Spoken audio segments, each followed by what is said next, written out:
Contravía, plataforma abierta para la paz, inaugura su ventana Guerra y Paz en las regiones con nuestro amigo y acompañante de la plataforma, Hermenaridio Guevara, eh, antropólogo y politólogo de la Universidad del Cauca, quien ha acompañado procesos sociales de las comunidades indígenas, campesinas y afrodescendientes, principalmente en la región del Cauca. Elmer, la primera cuestión que queremos conocer es cuáles son las características, digamos, de la guerra y del conflicto social y armado en el Cauca. Bueno, Héctor, gracias por la invitación. Hablando, entrando en materia, digamos, hablar del tema del conflicto de la región, es precisar que el Cauca se inscribe dentro de una región mucho más amplia que cobija los departamentos del Chocó, Nariño, Putumayo y Valle, y por tanto está atravesado por unas dinámicas culturales tanto del Pacífico como de la región andina. Esto hace que su interconexión, sus relaciones sociales, económicas, geográficas y políticas tengan unas presencias diversas y unas dinámicas distintas a las de otras regiones. Por tanto, ya mirando el Cauca desde una dimensión más amplia, tendríamos que el, el Cauca tiene unos ejes muy particulares del conflicto que lo diferencian de lo que fue su dinámica hasta el año 2003. Digamos que 10 años después, eh, los ejes del conflicto están centrados en áreas, en zonas muy particulares del departamento y no en los 42 municipios que él tiene. De tal manera que uno podría encontrar un primer eje, digamos, en la zona suroccidental de la cordillera, que cobija las áreas de cordilleranas de los municipios de El Tambo y Argelia, y su relación con la parte alta del municipio de Cajirío. Un segundo eje de conflicto lo ubica entre los municipios de Morales, Buenos Aires y Suárez. Y un tercer eje de conflicto estaría en la zona que va de la parte de tierra adentro, o sea, el municipio de Páez, atravesando los municipios de Jambaló, Toribío, Corinto, Miranda y la parte alta de Caloto. Digamos, esos son los tres grandes ejes en los cuales el conflicto está centrado y no en toda la territorialidad departamental. Es primera precisión. Segunda precisión, de acuerdo a los datos del estudio de desarrollo humano que se hizo en el año 2002-2003, entre el 1 de enero del 2002 y el 30 de junio del 2003 hubo alrededor de 682 enfrentamientos, dados estos como hostigamientos, retenes, confrontaciones, emboscadas, golpes de mano, ataques, ocupamientos de algunas cabeceras municipales. Pero hoy, 10 años después, aunque la intensidad del conflicto armado se suscita en algunos municipios en particular, el registro del último año 2011-2012 indica que de esos 600, casi 700 enfrentamientos que se produjeron, hostilidades y demás en el año que hacía de referencia, año y medio, disminuyó sustancialmente a 438, lo que quiere decir que aproximadamente hubo algo más de 200 acciones menores a lo registrado 10 años atrás. Eso evidencia que la presencia y la dinámica del posicionamiento de los actores, en este caso de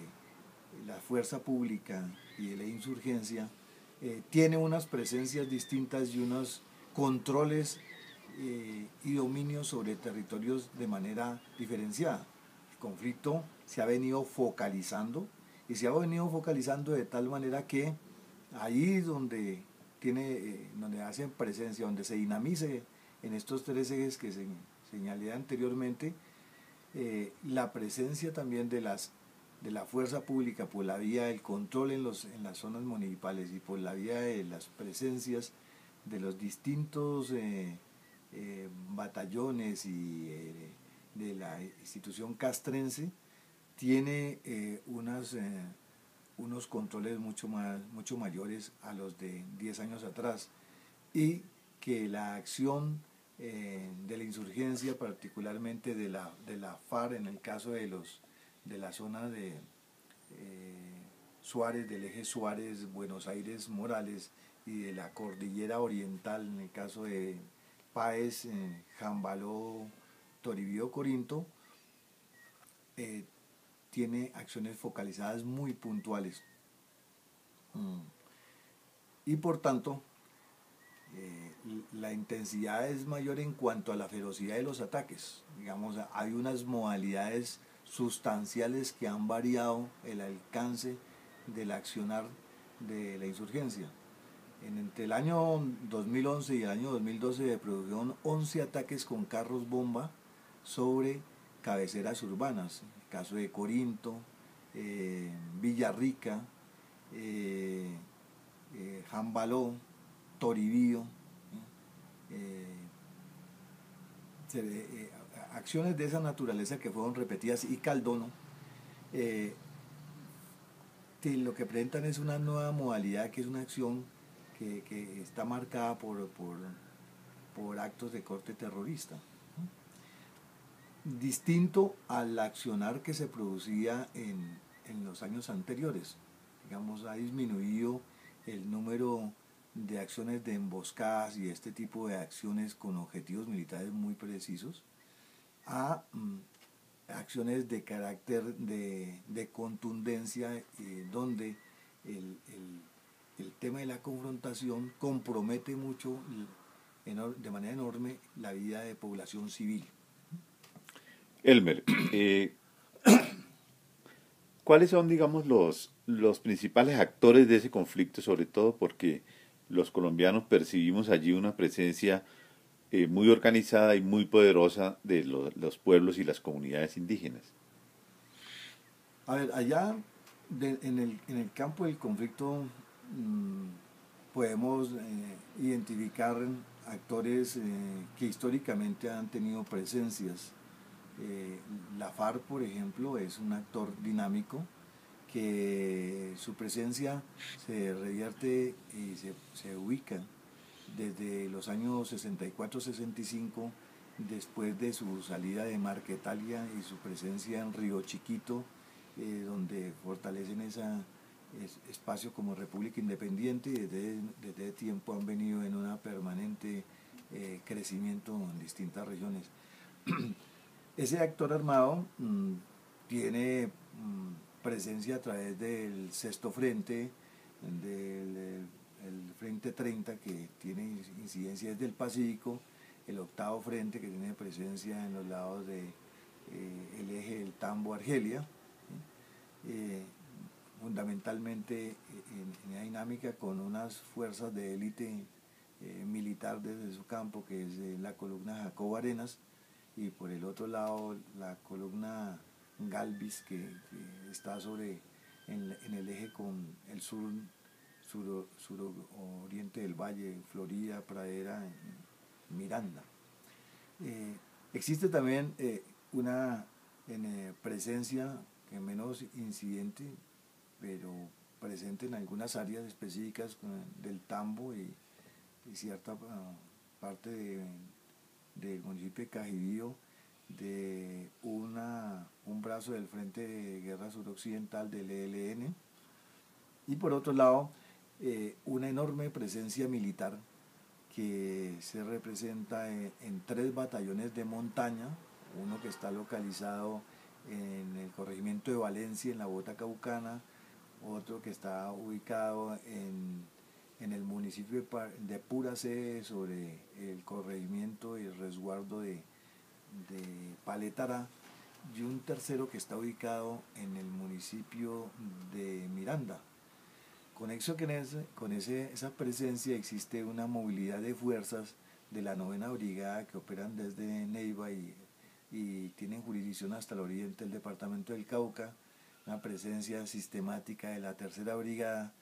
que opera desde Cali hacia el norte del departamento, y la Brigada 29, que tiene presencia en Popayán, aparte de las brigadas móviles 14, de la Brigada Móvil 16 y de la Fuerza de Tarea Apolo, que quiere decir que nosotros,